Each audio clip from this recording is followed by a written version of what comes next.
Shalom, sahabat sepelayanan kami. Pada kesempatan ini barulah kita merenungkan kebenaran firman Tuhan dengan pokok bahasan. Berbahagialah orang yang hidup tidak bercela.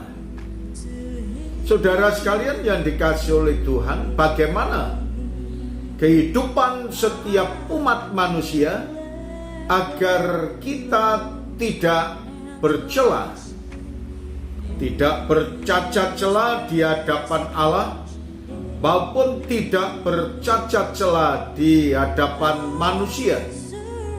Maka apa yang Tuhan sampaikan kepada kita dalam kitab Mazmur 119 ayat pertama sampai dengan ayat yang ketiga berkata kepada kita, berbahagialah orang yang hidupnya tidak bercela, yang hidup menurut Taurat Tuhan. Inilah yang memberikan support, memberikan dorongan, memberikan penguatan, dan memberikan arahan kepada setiap umat kepunyaan Tuhan.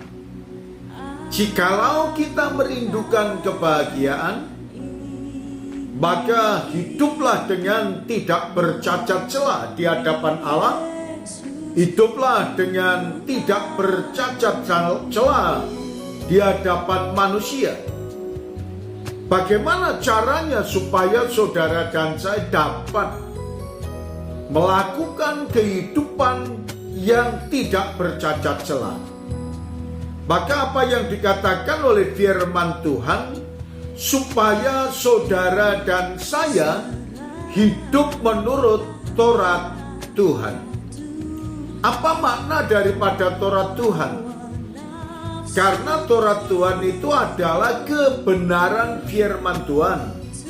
Dan setiap orang yang melakukan kebenaran firman Tuhan, maka kehidupannya akan dikendalikan oleh Allah melalui nasihat firman Tuhan, melalui arahan dari kebenaran firman Tuhan, melalui petunjuk yang berasal dari kebenaran firman Tuhan. Kemudian dalam ayat yang kedua dan ayat yang ketiga berkata kepada kita, berbahagialah orang-orang yang memegang peringatan-peringatannya, yang mencari Dia dengan segenap hati. Perhatikan, orang yang akan menikmati kebahagiaan yang berpegang kepada peringatan-peringatan dari Tuhan atau nasihat-nasihat dari Tuhan. Dan dikatakan orang yang mencari Tuhan dengan segenap hati, maka akan menikmati suatu kebahagiaan. Kemudian dalam ayat yang ketiga berkata kepada kita, yang juga tidak melakukan kejahatan. Berarti hidup benar, menjauhkan diri dari kejahatan, dan firman-Nya mengarahkan pada kita. Tetapi yang hidup menurut jalan-jalan yang ditunjukkannya, yang ditunjukkan oleh Tuhan. Nasihat-nasihat ini akan membawa saudara dan saya semakin dekat dengan Tuhan, sehingga saudara dan saya boleh menjadi pelaku-pelaku firman, dan kita tidak bercacat cela di hadapan Allah maupun di hadapan sesama manusia. Terima kasih Tuhan atas kebenaran firman. Biarlah setiap orang yang mendengarkan terberkati melalui kebenaran firman-Mu ini. Dalam nama Tuhan Yesus kami berdoa. Amin.